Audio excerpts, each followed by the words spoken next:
welcome to Six String Philosophy. In this episode, we're focusing on a special artist, Bon Iver, or as Long Islanders like me like to call him, Bon Iver, until I learned it was Bon Iver. So anyways, the song I'm going to do today is called Skinny Love. And to tune for this song, you're going to have to get yourself a chromatic tuner, okay, because it's in an interesting tuning. This was a recommendation by a couple of different friends of the channel, had mentioned Bon Iver in the comments, and so got inspired to play this one. I've always loved this song, and so dialed in on it this week, and hopefully you enjoy it and get to play it too. All right, so grab your guitar if you got one. Okay, so for the tuning for this one, it's in like a super open C, if that makes sense. So you're gonna start with a C note there, and I'll kind of firm these up while you are tuning also. This is a G. That should be an E. Another G, which is a little flat there. There you go. And then two C's. So you have a lot of that unison. So when you hear this, it almost sounds like you're playing a 12 string, and it gives a nice, cool little kind of chorus effect to whatever you're playing in this song. You're gonna start like this. So this is 2nd fret A string, skip a string, 2nd fret G string. And it's kind of like a nice little natural strum, okay? Then you're gonna slide up to the 5th fret, same configuration. So treat that as like one moving, and then open.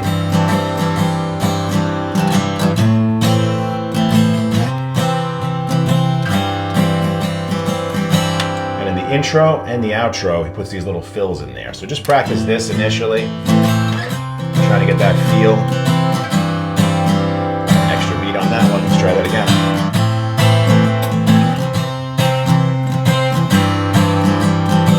Okay, so for the fills now, you're basically just going to be playing those two, the high E and B string that are tuned to C's, so they're in unison with each other. So you can just play them as one.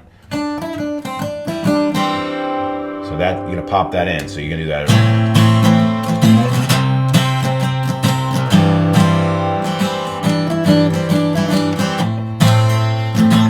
That's the first fill. The second fill is, that's 7, 9, 7, open, 2, 4, 2, open, and then right back into that. Last one, anticipating this chord on the 7th fret, you're gonna do,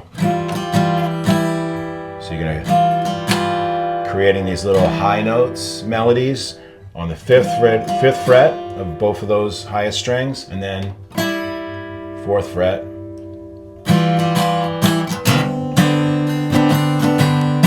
And you can play this lots of different ways. I just play it with a bar on the 7th fret, and then it goes back to that 2nd fret, and then the first time around it just does like a little tease up to the 5th fret, and then stays on that open string chord. Okay, so there's the whole beginning.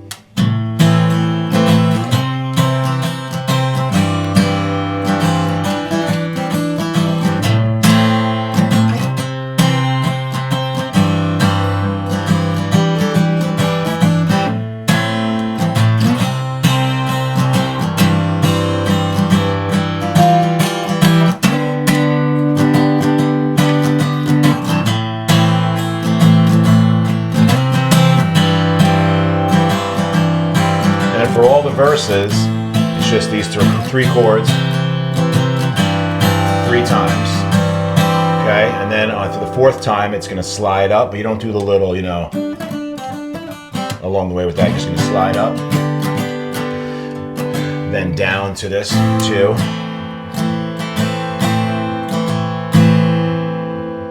Then you're gonna hear,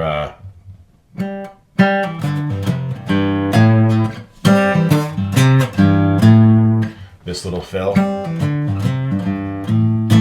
So it's pulling off the 3 on the D string. You can play the G at the same time. and then pulling off the 7 onto the A string, then 5th, open, 2. So then back into that. That's what bridges those two verses together. And then up to this 5th fret. Okay. The other thing that happens too is after basically it's like back-to-back verses, so you have to go through that whole cycle one time and runs back through.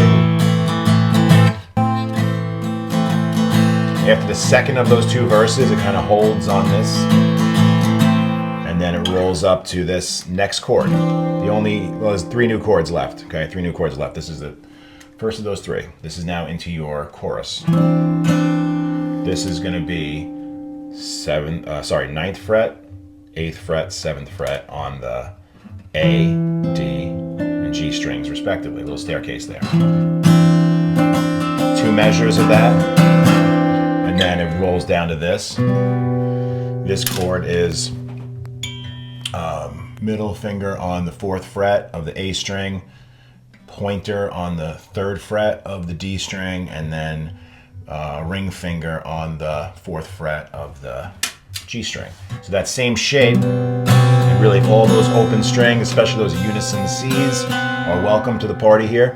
And then you slide down, and it's the same shape, except now it's on the 2nd and 1st frets. So you build it like that, okay?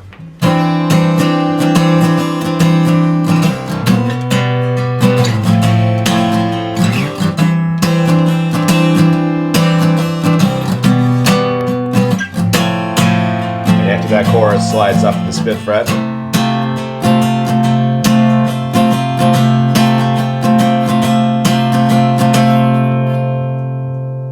There's times where it stays longer on the 5th, times when it skips that 5th fret, but you listen to it and you kind of pace it out. Don't forget those intro fills come back in the ending, so give it a shot. Talking about the artist a little bit, Bon Iver, aka Justin Vernon is the name of the frontman there. And he grew up, I have my Wisconsin mug from a visit many moons ago that I took to Wisconsin.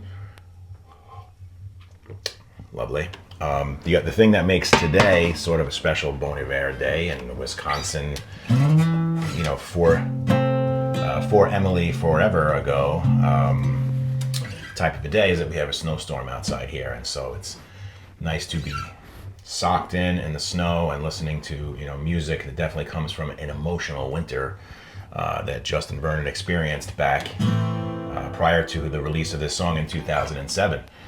Beginning his music career, he moved from Wisconsin down to North Carolina to make a go, I guess, of, I don't know if it was college or whatever, his band kind of trying to make their way.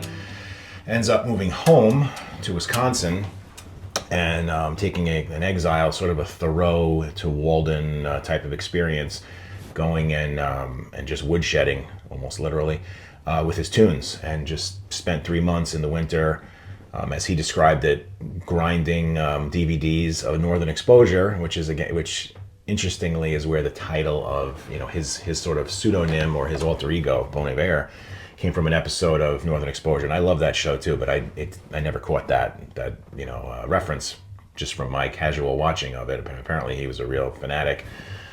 And Bon Iver is something. There was a greeting that was given, I guess, from the folks of Sicily, Alaska, when the first snowfall came. They would everyone in the village would come outside and embrace each other and say Bon Iver, and so that became his pen name, so to speak, as he worked on that first album. And obviously a lot of heartache fueled the songs in that album, and this one is probably one of the more recognizable songs from that one. I heard it on the radio back in 2007.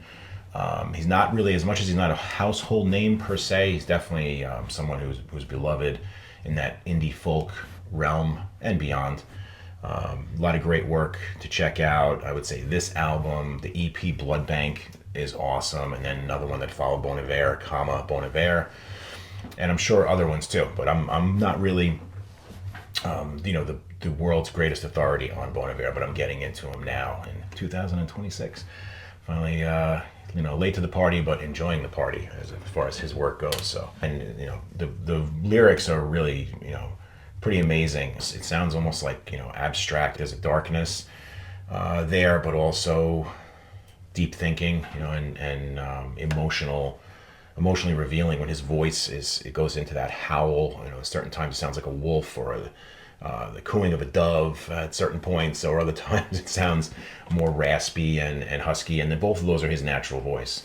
And so I think on later albums he might have manipulated a little bit in production and kind of like put those two voices simultaneously on each other. But this is one when you see him do it live, and I'll link the version that I was looking at mostly, which is his appearance on the Jules Holland show on BBC television. And you see him, he can deliver every bit of it perfectly, like off the album. So there's no touching up at all on this one. It's pretty beautiful track. My daughter describes this as, when she first heard it, I played it for her this week when I was kind of prepping the video, and she said, it sounds like Coldplay and the Lumineers had a kid. Doesn't sound that far off. I could buy that, but I haven't quite figured out the exact cocktail of what his voice is, but it's pretty special. So enjoy the catalog, dig in. Hope you had fun. See you on the next one.